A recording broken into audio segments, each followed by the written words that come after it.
Hasil gemilang negosiasi dagang.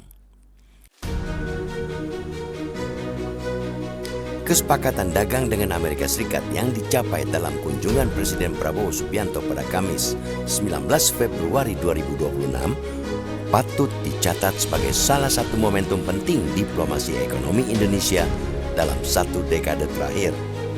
Di tengah landscape perdagangan global yang kian proteksionis dan syarat rivalitas geopolitik, keberhasilan menegosiasikan tarif 0% bukan sekadar capaian teknis, melainkan sinyal kuat bahwa Indonesia mampu memainkan kartu strategis dengan cermat. Tarif 0% akan berlaku untuk minyak sawit, kakao, rempah-rempah, karet, komponen elektronik termasuk semikonduktor, serta komponen pesawat terbang. Tekstil dan produk tekstil (TPT) juga mendapat tarif 0% untuk volume atau kuota yang akan ditetapkan kemudian. Tentu ada imbal balik. Volume bertarif 0% disesuaikan dengan volume tekstil yang menggunakan kapas dan serat dari Amerika Serikat. Imbal balik lainnya, Indonesia berkomitmen memberikan fasilitas tarif 0% bagi sejumlah komoditas seperti gandum dan kedelai. Pembebasan tarif itu bagi industri tekstil tanah air tentu ibarat angin segar setelah bertahun-tahun tertekan oleh perlambatan global, serbuan produk murah, dan beban biaya produksi yang tinggi. Akses bebas tarif ke pasar AS yang merupakan pasar terbesar dunia membuka peluang ekspansi produksi hingga kebangkitan sentra-sentra industri yang sempat redup.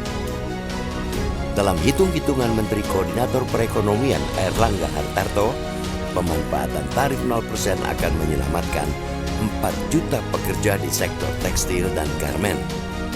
Total sekitar 20 juta orang dari keluarga para pekerja tersebut akan terdampak secara positif. Lewat pembebasan tarif sejumlah komoditas dan produk, Indonesia memiliki peluang untuk memperkuat posisinya sebagai basis produksi alternatif.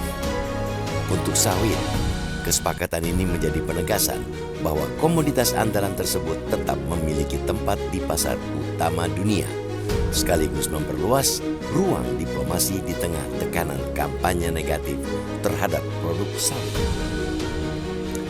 Namun capaian negosiasi tersebut tidak boleh meninabobokan. Kesepakatan tarif hanyalah pintu masuk. Tantangan sesungguhnya terletak pada kemampuan pemerintah dan pelaku usaha memanfaatkan momentum itu secara optimal dan berkelanjutan. Pasar Amerika Serikat terkenal ketat dalam aspek kualitas, keamanan produk, ketenaga kerjaan, dan lingkungan.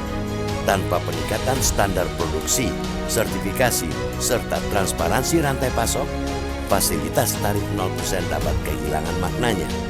Pemerintah perlu memastikan harmonisasi regulasi, mempercepat layanan perizinan, serta memperkuat lembaga pengawas mutu agar tidak terjadi kasus penolakan produk di pelabuhan tujuan. Kasus kontaminasi radioaktif terhadap produk udang Indonesia tahun lalu harus menjadi pelajaran agar tidak terulang kembali. Reformasi di sektor pelabuhan, transportasi, serta efisiensi distribusi harus berjalan paralel. Tarif 0% memang memangkas beban di hilir, tetapi jika biaya logistik domestik, energi, dan bahan baku tetap tinggi, keuntungan itu bisa tergerus. Di sisi lain, pembebasan tarif jangan berhenti pada ekspor bahan mentah atau produk berteknologi rendah. Untuk sawit misalnya, dorongan harus diarahkan pada produk turunan bernilai tambah tinggi, mulai dari oleokimia hingga bahan baku energi terbarukan. Sejarah menunjukkan bahwa peluang besar kerap datang bersamaan dengan ujian besar. Jika dikelola dengan visi jangka panjang, kesepakatan dagang ini dapat menjadi batu loncatan bagi transformasi industri nasional. Sebaliknya, tanpa kesiapan dan pengawasan, ia bisa berubah menjadi euforia sesaat yang cepat memudar. Kini, bola ada di tangan kita sendiri. menjadikan tarif 0% sebagai fondasi lompatan ekonomi atau sekadar angka di atas kertas yang gagal diwujudkan.